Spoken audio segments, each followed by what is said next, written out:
At winter times, if your location falls below 0 degrees C, you may want to put a faucet cover because the remaining water inside of the pipe may expand and eventually cause severe damage to your pipe and to your faucet.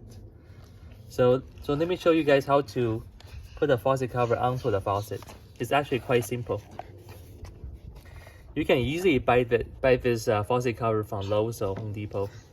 It costs you about $5. So what you will do is that find that little loop inside, and you just want to wrap around the faucet like this.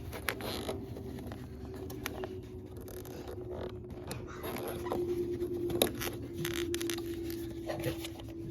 Then you want to keep it very stable and steady, and you just pull.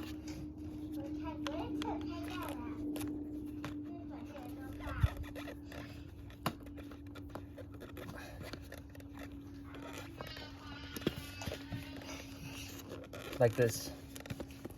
Now that the faucet is inside of the cover, it's warm, and you're all set for the winter.